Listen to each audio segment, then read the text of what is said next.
organization and architecture. Okay, under module 3, we are going to discuss a very important topic, that is direct memory access. So next is the direct memory access. So at the beginning of the module itself, we have discussed the different I/O techniques what we have in order to transfer the data between the input output devices and the main memory. So if you consider the three techniques, the first one is program controlled I/O, and then we discussed interrupt driven I/O. So in those techniques, so we saw there was continuous intervention of the processor. Okay, the continuous, so involvement of the processor was there in the I/O transfer. But if you consider the transfer occurs between the main memory and the I/O devices, so there should be so there should be an involvement of CPU, because CPU is the master. It has to control all the activities in a computer. Therefore there should be an involvement of the processor. But so this can be avoided if you use an controller which is dedicated to particularly to transfer the input output information from I/O devices to the main memory and from main memory to the I/O devices. So now if you consider the I/O transfer, so what was the technique which we discussed till now? So there if you observe, so first technique if you observe, so there was a polling scheme, the continuous polling was happening, so to check whether the status register bit, that is S in or S out in case of output is high or not. So if it is high, depending on that the processor has to take action, that is it has to send or it has to receive depending on the direction of data transfer, so or depending on S in or S out bit, depending on which device has which device is ready to receive or to give the data. Depending on that, the processor has to perform the I/O operations. So in that case, if you consider, so since the processor is involved, so there is an additional overhead. So what is that additional overhead? So it has to execute many instructions, so along with the program, that is whenever it is copied, it has to keep track of the memory location, and so after copying one byte of data or one word of data, it has to increment and it has to keep track of the number of words, that is word count, so that is transferred. So all these additional instructions has to be taken care along with the execution of some program.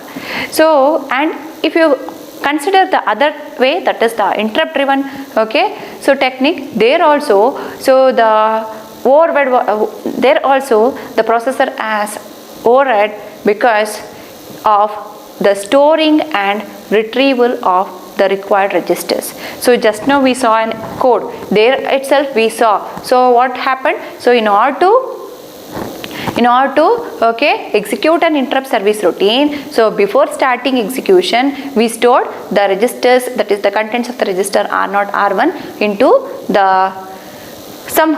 that is stack pointer into some memory location. Thereafter, after completion, we retrieved back those registers. So not only the registers, that is R0 or the general purpose registers, if you consider the program counter or the processor status register, all this needs to be stored so that we get back the addresses back and the contents of the processor registers back, because so we have discussed that the ISR may change the values of the processor status register. So in order to retrieve the original contents of the PC or the original contents of processor status register, so it is essential to execute those instructions. So if we consider both the techniques, we have some overload which is there on the processor. So now in order to avoid this, so what we can do is we can make this processor free by delegating the work of I/O transfer to some other controller. So if you use an additional hardware, so a controller which is specifically meant to perform I/O operations, so the processor can be made free and it can execute the instructions, other instructions in the meantime. So if you consider processor we know that processor is, okay, speed wise it is very fast and performance wise it is very fast compared to the IO devices. So because of the mismatch what we have, the processor has to wait for longer time, so when we consider the IO transfer. So in order to avoid, okay, the wastage of time, so in order to utilize that time effectively, in order to increase the performance, in order to, okay, as well as, okay, in order to increase the speed of communication also, what we can do is we can assign the work of transferring data to some other, okay, controller, then additional hardware, okay, so that the problem of the involvement of the processor, okay, which actually affects the overall performance of the computer system, can be avoided. So we can use a special controller, so which actually performs data transfer, a block of data transfer between the secondary devices and the main memory, and that particular, okay, controller is called as direct memory access controller. So because, so it is going to directly transfer the data from input output devices to the main memory and from main memory to input output devices. So because of that reason we call it as direct memory access, okay, there is no involvement of the processor. But so if we consider, okay, the operation wise, the DMA controller performs the operations which are similar to the IO operations or the memory transfers, okay, that are performed by the processor. So there is no difference. It is going to obtain the starting address and it is going to, okay, so use all the control and data buses which are required for the IO transfer. So all the operations are very similar to the processor operations, IO operations. So only the difference is, so the processor, okay, can be utilized for, okay, executing some other program, so while this DMA controller is performing IO operations. So that is the only advantage, okay. And so in case of a block of data transfers, okay, wherever the data transfer required is rate is very high, so in that case, so okay, it is the DMA controller is going to play a very major role, okay, compared to the processor. So since we have a dedicated controller particularly meant to IO transfer, the performance of, okay, the IO transfer occurs at a very high rate. So as I said, so there is no difference in the operation, okay, between the IO transfer which is performed by processor and DMA. And if you consider the DMA controller, so since it has to transfer a block of data, it also need to keep track of the memory, that is, it has to increment the memory locations for storing the successive bits, okay, or successive words, okay, and it has to keep track of the word count. So all the, okay, operations are similar to the processor. And just now, okay, we discussed that, so it is independent, DMA controller is independent and is not going to involve the processor in, okay, so transferring the data between IO devices and the main memory or external devices and main memory. But if you consider, okay, the DMA controller, so that its operation is controlled by a program that is executed by the processor. So processor, as I said, it is a master. It has to have a control of all the activities in a computer. Even though it is independent, it is not involving, but the operation has to be initiated by the processor itself. So the processor is going to provide the information like starting address, word count, okay, and it is going to, okay, it is going to give all the, okay, so necessary signals, so to the DMA controller, so that it starts or it initiates data transfer. So once the information is received by the DMA controller, it is going to start, okay, start transferring the data from the IO devices, okay, so or external devices to memory or from memory to the IO devices. And once it completes, okay, the data transfer, it is going to inform, okay, to the processor through what? So it is going to, okay, inform to the processor by raising an interrupt request. So by, okay, if you observe here, I have written some registers here. So these are the registers that will be involved in the data transfer, okay, when we are using a DMA controller. So we will be discussing in detail about the block diagram, okay, of how to use the DMA controller and these in the next class. So now just understand the operation is very similar to the processor operation, and so if it has to initiate the IO transfer, then the information must be provided by the processor. Once it completes, it has to inform the processor that, okay, it has completed. So, and in this, a very important point what you need to know is, while the DMA is performing block transfer, okay, data transfer, so then the program which is requested for the data transfer will not be executed. So the processor is going to, okay, put it to the block list, and it is going to start execution of, okay, another program. So once the DMA controller finishes the transferring of data, okay, then once it raises interrupt request or informs the processor that it has been completed, then only it is going to, okay, resume the execution of the program which requested for the IO transfer, okay, data transfer. And if you observe, so the operating system is the one, okay, which always, okay, takes care of the execution of the program. So here also the operating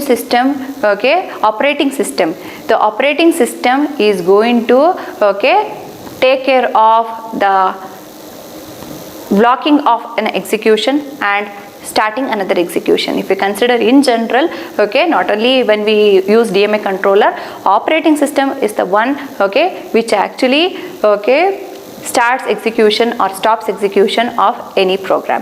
Therefore, so even in this case, so whenever a DMA controller, okay, is used, or whenever a program requests for the data transfer using the DMA controller, then the operating system is going to put the currently executing program into a block list, and then it is going to, okay, it is going to continue with the execution of another program. Once, okay, DMA controller finishes its work, so and informs the processor by raising an interrupt request, then, okay, it is going to resume back, or the operating system is going to, okay, unblock the program which requested for IO transfer, and execution of that program will start. And as I said, so it involves several registers, and also it actually has a block diagram, okay, we have a block diagram, so wherein, okay, we can see so how to use DMA controller in a computer. So we have already seen, okay, how the processor, main memory, input output devices are connected to the bus. So in the same diagram we will be having additional, okay, circuitry, that is DMA controller. So the how, okay, DMA controller is interfaced to the bus, and how it is going to communicate with the all other devices. So that will be discussed in the next class. Okay. Now let us see what are all the registers that are involved in DMA controller, and then let us see how DMA controller is used. Okay.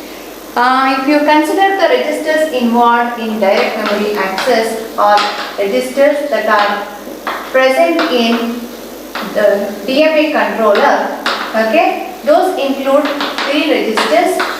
So first one is status and control register. Okay, it's a 32-bit register.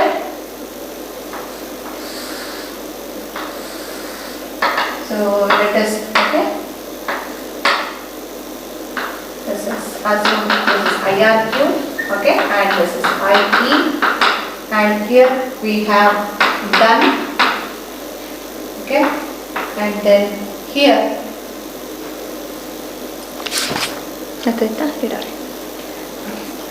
then, okay,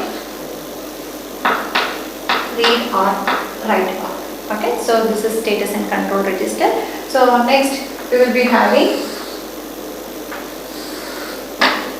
a register to store the starting address, and next, okay, the third register is to keep track of the word count, okay, to store the information that is supplied by the processor, in order to initiate I/O transfer through DMA controller, so these are the registers used. So if you observe, as okay, I said the processor is going to provide the information about the starting address from where okay the I/O transfer has to start, okay, whether it is copying or it is okay retrieval of information. So from where it has to start will be provided by the processor. And next, as I said, it is going to give the word count, total okay word count or the block of data okay which is to be transferred will be provided by the processor. So next, the direction, so read or write bar what we have okay, so the direction of movement, whether it is to read or write okay, that information is also provided by the processor to initiate the I/O transfer using DMA controller. Okay, yes.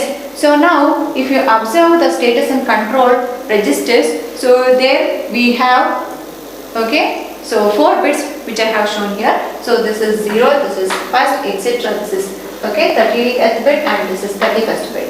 So I have indicated only 4 and other bits can be used to store some useful information regarding the I/O transfer.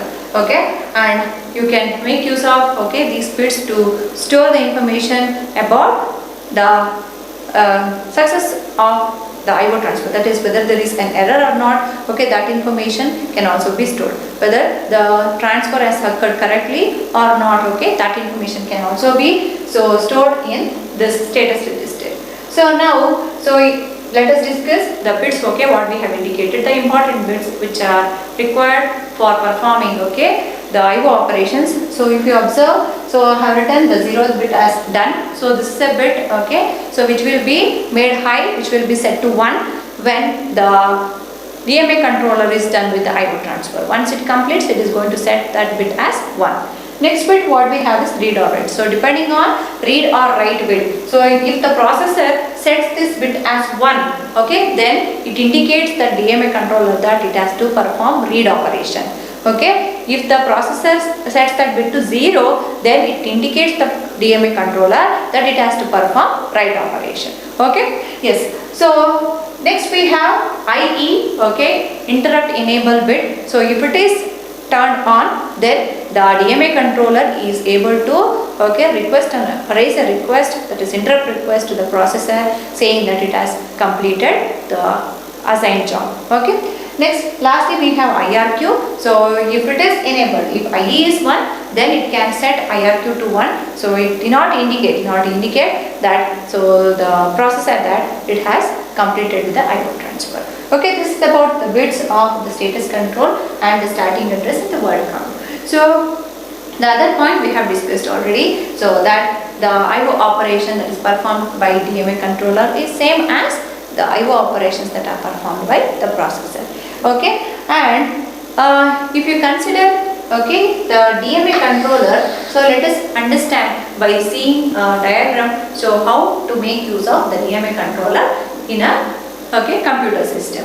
So as I said, so we have okay a system bus and we have discussed this right from the beginning, that is from the first module. So we have seen how to connect the processor, okay, input output devices and okay memory to the bus. Okay, we have processor. Next, let us consider okay as main memory.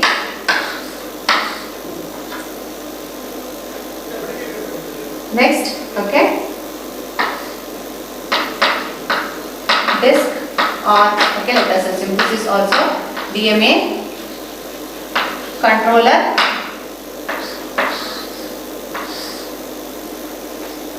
Let us assume this is in turn connected to an external disk, a secondary storage. Okay, yes, so let us assume there are multiple DMA controllers. So we have another DMA controller and let us assume this is connected to an network interface.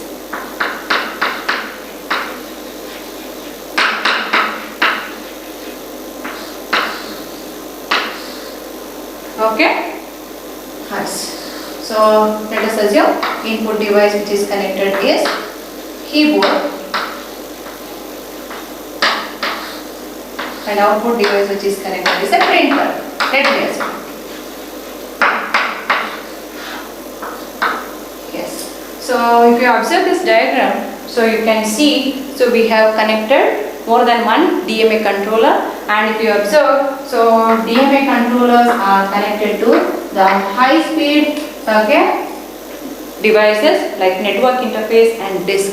So we know that these are high speed devices, and preference when we have multiple devices or multiple controllers, remember preference will be given to these DMA controllers, that is, so which are connected to the high speed devices like disk, network interface or graphics display, like that. So to which the DMA controller is connected, depending on that also the preference or the priority will be given to the DMA controllers whenever they request for IO transfer, whenever a program request for DMA transfer. So now if we consider this diagram, so we can observe that, so earlier what is to happen, so if you consider the input output devices, so input device through this, so there was a request to the processor, and the processor used to transfer the whatever the data given to the memory. Or if you consider the output device, so output device is to request the processor from the main memory, so we used to get whatever the data we want. So that was how the IO operation was occurring. So now if you consider, so IO operation happens through the DMA controller. So here if you observe, so disk or DMA controller, so here we have two channels here for this DMA controller, and we have two disks. So if we have all the registers which are required to perform the which are required to perform IO operations, so in both the channels, then these two can be operated independently to transfer the data.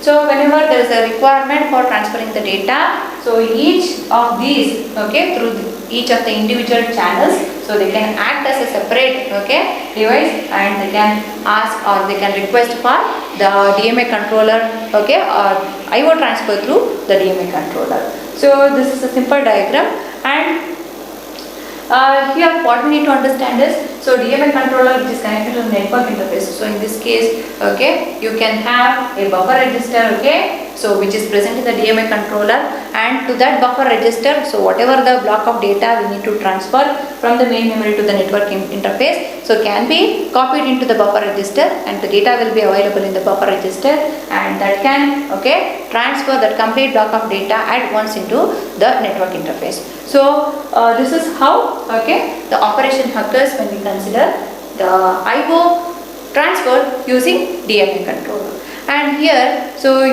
if you consider any memory operation, most of the memory cycles will be originated or generated by the processor.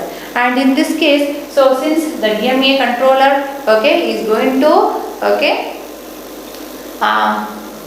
acquire those memory cycles, so we call this intervening what we have between the processor and DMA controllers. So the memory which is that is main memory which is present, so is in a interviewed fashion, so between the processor and DMA controller. So memory accesses by the processor and DMA controller are interwoven. So if you consider the memory operations, so most of the memory cycles will be generated by the processor, and in this case when the DMA controller so use these memory cycles, we say or we call this interwoven as cycle stealing interwoven, since it is going to steal the memory operations or memory cycles which are generated by the processor. We call this interwoven as memory cycle stealing cycle stealing interwoven. And as I said, so priority will be given to the high speed devices, and if you consider the priority with respect to the bus, so if you compare the processor and DMA, so DMA will be having highest priority to utilize the bus, so when there is a transfer. So if you consider the IO transfer which is occurring using the DMA controller, so while the DMA controller is using, so the other devices will not be allowed to access the bus. Okay, so this has highest priority not to access or not to use the bus for I/O transfer.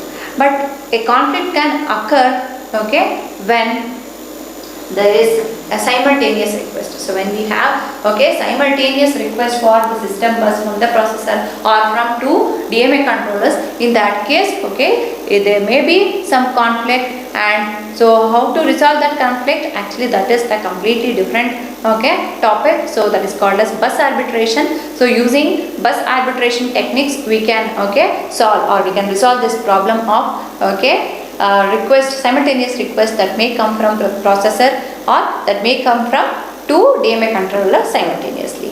And the other points which we need to, okay, remember here is, so we have block mode of transfer or burst mode of transfer.